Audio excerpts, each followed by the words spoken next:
Oi, eu sou Michael Ferreira, sou advogado especialista em prática previdenciária e você está no meu canal, numa série de vídeos que preparei tratando separadamente sobre todas as categorias de segurados obrigatórios da Previdência. Quem são os segurados da Previdência? E hoje chegou a vez a última dessas categorias, que é o segurado especial. A primeira pergunta que nos ajuda a entender é o seguinte: por que segurado especial?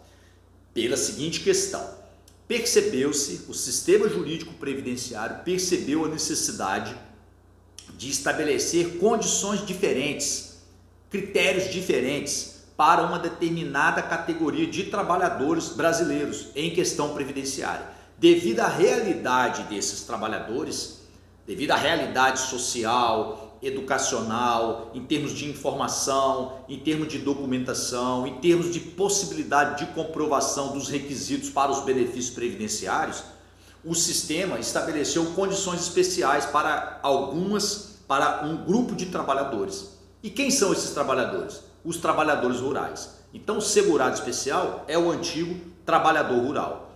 Qual o limite subjetivo, Dr. Mike? Quem são os trabalhadores rurais? O produtor, pescador artesanal, o seringueiro, não é? O índio e o quilombola. Sendo que dentro dessas nomenclaturas, elas são muito mais amplas. Por exemplo, produtor. Quem que é produtor para fim previdenciário? Seja ele proprietário, é quem produz. Seja proprietário, usufrutuário, possuidor, assentado, pessoal do MST lá, né? Parceiro, meeiro, tem muito contrato de meação, outorgado, comodatário, arrendatário, né? O mero possuidor é produtor rural, ele está dentro da categoria de segurado especial, ok? O pescador artesanal pode ser marisqueiro, pode ser viscerador, que é o profissional que está ali limpando o pescado, né? Fica limpando, eles têm aquela habilidade, limpa tão rápido que a gente até pensa, pô, o cara não corta a mão, tamanha é a velocidade. Esse cidadão, ele é trabalhador, ele é segurado especial, não é verdade? O observador de cardumes, não é verdade? O catador de algas, aquele que pega caranguejos, que pega mariscos, esses todos aí estão dentro da categoria de pescador artesanal. Todos eles são segurados especiais da Previdência. São chamados rurais, não é? E aí dentro dessa mesma situação, que se enquadra aí como produtor ou pescador artesanal, seja ele índio ou quilombola, que são títulos que são obtidos, né? Titulações, reconhecimentos que são obtidos dentro de trâmites específicos administrativos, né? O índio dentro da FUNAI e o quilombola dentro da Fundação Palmares e do INCRA. Então todos esses aí formam o que a gente chama do alcance subjetivo, da categoria segurado especial. E além desses todos, o seu cônjuge, companheiro, o seu filho menor de 16 anos, ou mesmo maior de 16 anos, mas que não tenha até os 21, né, do 16 aos 21, mas que não tenha bens para ter o seu próprio sustento, e os equiparados a filhos. Aí a gente tem aqui a figura do enteado, a figura do menor tutelado, não é? E a figura do menor sob guarda, que também pode ser enquadrado como equiparado a filho para fins previdenciários dentro da categoria de segurado especial, ok? Então todos esse é o alcance subjetivo. Então essas são as pessoas que estão dentro desse conceito. Mas existe uma condição aí, não é? Existe uma condição para que todos esses estejam dentro dessa categoria.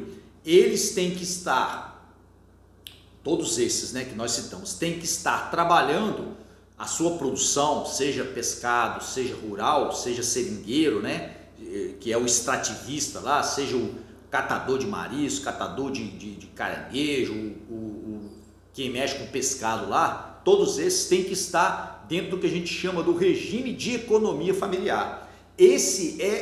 Essa é o grande diferencial para enquadrarmos todas essas figuras como segurados especiais da Previdência, não é?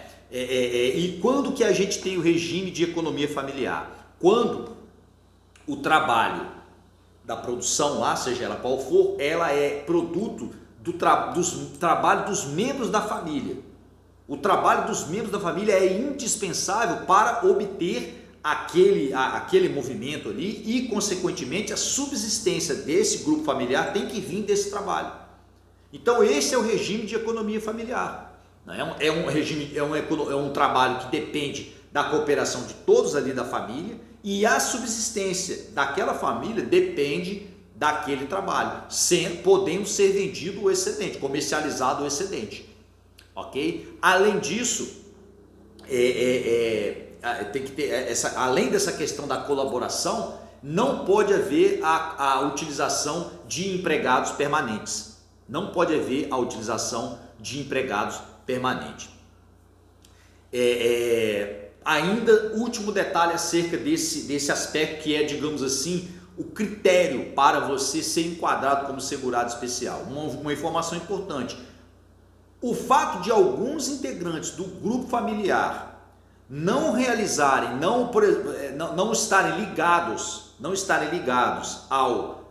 à produção rural ali, supor que tem um membro da família que trabalha, tem um emprego numa firma, numa firma que faz beneficiamento lá de outra área, né? O cara trabalha no comércio, trabalha em outra coisa e é membro da família.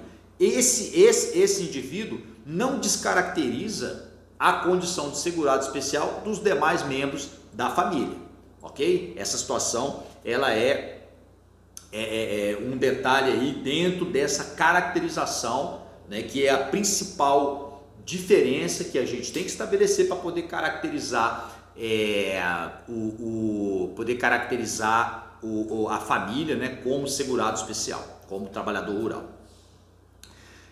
O tratamento diferenciado para essas pessoas decorre, como eu disse no início, da realidade que os cerca.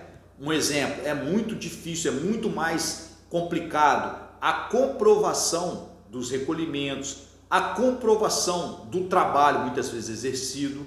Então, tudo isso, né, há uma condição de menor documentação do trabalho, documentação de tudo que é produzido ali. Então, né, o sistema de previdência ele flexibiliza algumas regras para o segurado especial.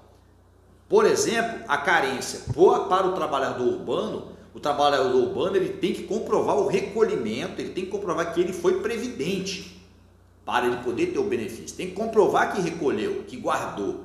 O segurado especial, o rural, ele não tem que ter essa comprovação. Por quê?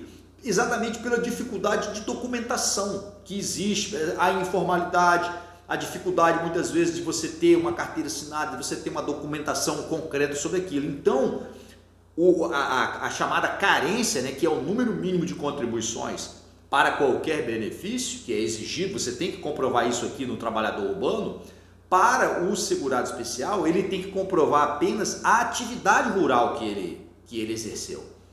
E aí, óbvio que nós temos os meios de comprovar essa atividade. Nós temos meios diretos e meios indiretos, provas diretas documentais, provas documentais diretas e indiretas para comprovar essa atividade pelo tempo correspondente à carência para aquele benefício. Assim também, o tempo de contribuição necessária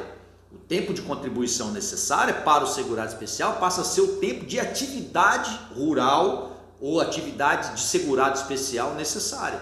Então você flexibiliza isso aí, exatamente pela dificuldade documental. Essa então basicamente, né? Essa são as informações básicas, né, acerca desse último tipo de segurado obrigatório da Previdência, o segurado especial, que é o antigo trabalhador rural. Espero que esse vídeo e essa série tenha te ajudado a entender um pouco mais as categorias de segurados obrigatórios e que você possa entender em qual categoria você se enquadra. Fique atento aí no meu canal e nas redes sociais para muitas informações previdenciárias de qualidade. São informações que nos ajudam a entender a nossa luta e se nós entendemos, lutamos melhor. Se nós podemos lutar, nós podemos fazer o direito. Tchau!